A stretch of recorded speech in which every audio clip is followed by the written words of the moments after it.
Okay, so let's go ahead and come up here to Cherbourg. We'll just start right here with Falaise. And yeah, this is one of those cases where you can see the old field there. There's lots of development around it, but that is still in place. Now let's see what the book tells us here. So we're looking at used by Luftwaffe tactical reconnaissance units in 1940, and then in active status in 1943, landing area obstructed by stakes and logs. And then after that, some extension work on another runway, and then April of 44, permanently obstructed with trenches while the original strip was blocked with stakes and logs, and captured by U.S. forces July 1944. So this one goes to red status, and a lot of these, it would be, I mean, you can see that this one is still here even now, modern day. A lot of these would be appropriate to at least have on the terrain as a landmark. So even though they're red, I mean, a mission designer would have to make that choice, but it would still be an option to leave those sorts of fields on there just for navigation purposes. And let's go to Carpiquet. And it's another one used briefly, midsummer 1940, inactivated and obstructed, 41-42, so this one definitely goes into the red category.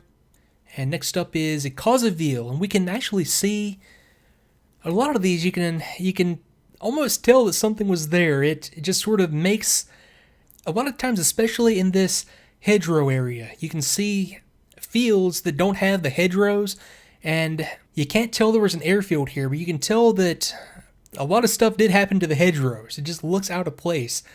But, okay, let's go to the book for this one. Okay, now this one actually is kind of interesting. It's not going to be applicable to German operations, but a pre-war airship station with one large hangar and a few sheds, landing area plowed, not known to have been used by the Germans.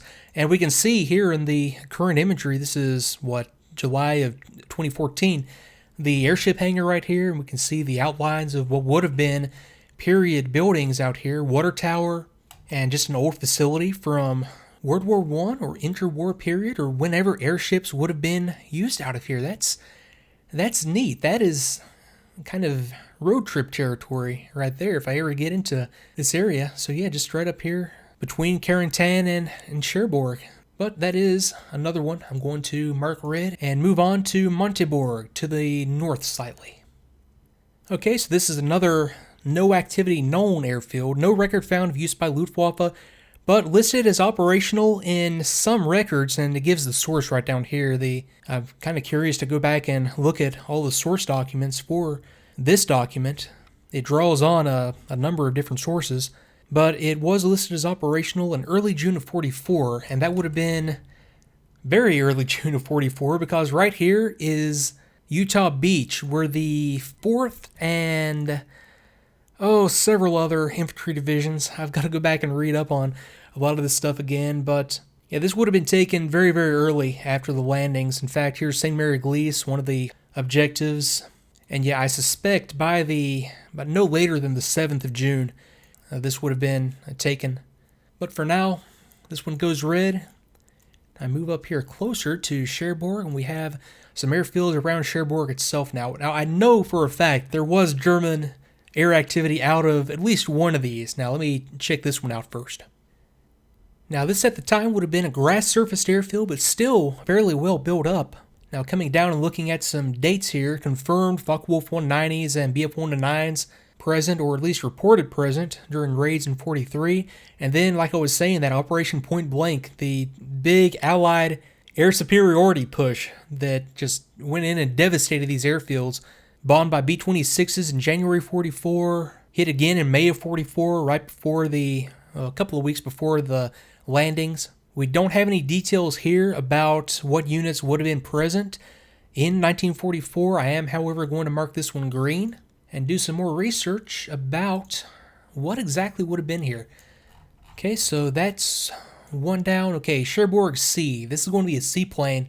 I guess anchorage or station is what this would be called. Let me look at this real quick. I just sort of threw the seaplane stuff on there because it was in the document. But Luftwaffe stationed seaplane units here until April of 41. After that date, used mainly by individual air-sea rescue aircraft or small detachments of them that rarely flew for long. This one I'm just going to mark as red. And move on to Cherbourg Carpiquet. Now this one as well, used by fighters and reconnaissance aircraft in the Battle of Britain. And then the dates here are kind of interesting. October of 42, landing area observed to be temporarily obstructed with portable sawhorses and tripod devices, cleared and serviceable as of May of 43, and then again obstructed in February of 44, and then for good measure bombed as part of that point-blank campaign 22 May of 44 by 9th Air Force medium bombers. So what I'm gathering from this is that the airfield was there, but it was not used. I'm going to make this one, okay, this one goes to red. And that does it for the Cherbourg area. Just one active airfield, but it's not going to be active too long because in late June, Cherbourg would have fallen. Those troops that came ashore at Utah Beach over here pushed to the west to cut off all the retreat and all the reinforcements to the Cotentin Peninsula, and then basically just encircled and reduced Cherbourg. And this is going to be the site of if somebody chooses to put it together at least, a very, very interesting couple of days when it comes to air operations. Just massive bombardment efforts to take out defensive locations and artillery. A lot of use of both pre-planned targeting and direct support just in communications with the forces surrounding Cherbourg, going in and hitting and strafing targets as they're called out.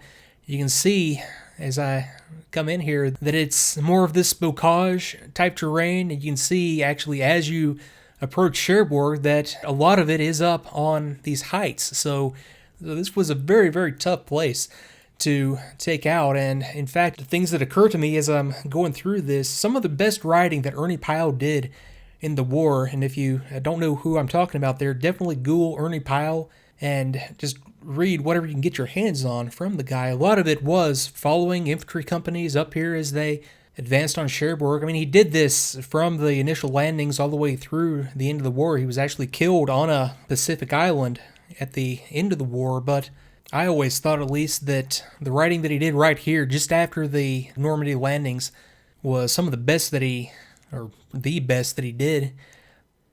But let's back out again and start to dig back into some airfields. I, in fact, just took a break and looked a little closer at Carpiquet up by Caen. I have flagged this one as red. What I was seeing, as best as I can figure, was naval reconnaissance activity out of Carpiquet on the 6th, on the day of the landing, and I just couldn't find anything looking for another half hour or so that would lead me to believe that any fighters or anything that would concern us were operating out of there during the time frame that we're concerned with, especially considering how very, very close that is to the front lines after the 6th. So that is marked again as red. So that's going to take care of Caen and Cherbourg now with just the one airfield up here that we know is active at Maupertuis. So let's come on down to Granville. And I already have this one marked as a seaplane, anchorage, and a landing ground. Let me look and see what the book says. I don't think there's much here. And no records of anything other than flak units here. So let's see what's next, further down the coast and almost all the way south out of Normandy. And all we have here is a landing ground inactivated after the 1940 campaign in France. So that's the furthest south that I'm going to go here. Well, other than some airfields down here in the just sort of southeast corner of Lower Normandy, I wouldn't expect really to be flying missions from these landing grounds up here in a tactical role that would take us anywhere really any further south than this in the first place, because like I was saying earlier, it's going to be close support down here just all the way as far south as St. Lo for the first couple of months really of fighting here on this map, and then south and just mainly east from there, especially considering we're going to have the Spitfire Mark 9. And, you know, that also applies to the Channel Islands out here, Guernsey and Jersey, and these islands would have been occupied by the Germans, but they just aren't going to really play a factor in anything that we're doing here. Aircraft-wise or definitely ground battle-wise, these were actually occupied by the Germans until the end of the war. And that fact right there should tell you how little they played a role in the Normandy campaign. So let's go ahead and pick things up at Flers and see what we have here. Now this is another landing ground, and we do have an airfield that is currently there. Let's see what the book tells us. So what I'm seeing here is that this was a private airfield before the war, enlarged by the Germans and used as a depot for spare parts and components in June of 40, used sporadically through June of 43, and then aircraft rarely seen here after mid-1943. Now, of all the locations, and I'll back out and have a look, you know, if I were guessing where some German aircraft would be, immediately after the landings, boy, I was sure expecting some activity out of this specific location, but yeah, I'm not seeing anything definitive there. I'm going to mark this one as red, but I'll just sort of keep my eye out for anything that would lead me to believe that there might have been, just some fighters dispersed here. It does look like such an obvious location, but then again, we have all these locations over here, and being able to supply an airfield is very important, and that's why you see all these airfield up here on this main supply route coming down Caen, Falaise, and Argentan, and then, good roads going back to Paris. That probably would have had something to do with it when you have all these very, very easily supplied, and I would suspect good airfields right here. So yeah, I'm confident with that now that I've thought that through some more, and I'm going to press on with Wille-le-Tesson and see what we have here. Now, no sign of anything there present day. Let's see what the book says. So we have landing ground not used after 1940. So let's go ahead and go up to the next one, Earn. And there we go. Let's look this one up. And we have field airstrip, just a basic, very basic location. No records of Luftwaffe flying units stationed there after the summer of 40. So this one goes to red status. And what's up next? Condé sur Ifs. And this is probably Condé sur If, which doesn't sound quite as silly without the S, but relegated to inactive status in fall of 1940, later abandoned and obstructed, and used by the Luftwaffe for dive bomber operations midsummer of 1940 during attacks on channel shipping, but this is going to play no role in what we're looking at here, and that is red. Now let's go ahead and we're going to turn south to Falaise. So this will be an interesting location once we start to fly missions. Now, you'll hear and read a lot about the Falaise pocket and how a lot of German units were encircled and cut off here. So that's going to be kind of beyond the scope of what I want to do here, but that's definitely worthy of a video of its own at some point. And if there's one area in particular I would expect to fly in a Spitfire Mark 9, obviously ground support trying to take Caen, but also interdiction along this supply route that goes from Falaise. You can see the main road right there all the way up into Caen. And if you're familiar with the Gulf War, first Gulf War in 91, the Highway of Death had a lot of attention. You get the same feeling right here, the way that it was described by people writing about it at the time, about how it was a lot of times just a matter of going up in the Spitfire or the Typhoon P-47 into this area, and there was just so much traffic along these roads and hidden in fields and forests along this route that you get the same feeling reading about this area, and it's really just a testament to the Germans that they were able to move as much stuff along this route as they did, just moving at night and using camouflage and concealment to keep the supply routes going. But anyway, let me go to the airfield at Falaise and see what we have here. It's going to be another landing ground, and this one's marked red. No record found of any Luftwaffe units flying out of this location. Okay, so let me see what's next here. So let's go for Fontaine-le-Basset. Now we see here rehabilitated in spring of 44 and in use by fighters in April of 44. Keeping in mind that April 44, a lot happened between April and June when it came to the Luftwaffe basing situation. So what I'm going to do is go ahead and go red on this one. And that's another one that's going to stick out in my mind. If I can find something definitive that says that any of these were used, I will adjust this. And yeah, I knew from the beginning that it wasn't going to be many of these locations that were going to apply. So I suspect that, like the one down here at Alençon, and I know that Conche and Évreux are going to be active as well. I assume Conche, I know Évreux. So it's the ones really that are furthest from the coast that are going to be concerning us, is what I'm picking up on now. So next up, let's go for Ronai and see what we have here. Just north of Argentan, this looks like it's going to be another small field. So this one's looking interesting. Prepared late spring summer of 44 and thought to be serviceable by the first week of July. So this would be a very, very small scale operation, but I am going to go ahead and mark this one green. We are getting a fairly long way away from the lines here. So, for example, from Caen, we're looking at Okay, that's, yeah, about 30 miles from Caen. So that's getting far enough away from those front lines that, you know, the Luftwaffe could operate from these fields and not worry so much about just overnight or, you know, within 2 or 3 days getting completely overrun at some of these locations further down to the south. Okay, we'll go with that. And then Argentan, and we're getting into some places where there was a lot of resistance later in the campaign in August after the St. Lo breakout and the push east. So I would expect at the very least some of these to be active. So let's go for the main field right here and see what the book tells us. Okay, so this still falls into that landing ground category, but this would have been definitely active during the time we're looking at. Limited use from July of 40 to early 41, inactivated and obstructed, and then rehabilitated in spring of 44. And we have down here under the remarks, 9 June, Station HQ destroyed an Allied air attack. June 44, not permanently obstructive, landing area probably serviceable, and then serviceable and in use 6 July of 44. So this one is definitely, most definitely going into the green category. And let's see if any of these little outliers here, Goulet and Econche and Vrigny, were active too. I'll start right here and see what the book tells us about this one. So this one's listed as a field airstrip. This would just, as it says, be a airstrip in the middle of a field, maybe with a few places to park some aircraft, basically just a dispersal field. Under construction with leveling work still underway on 6 July 44, not yet serviceable.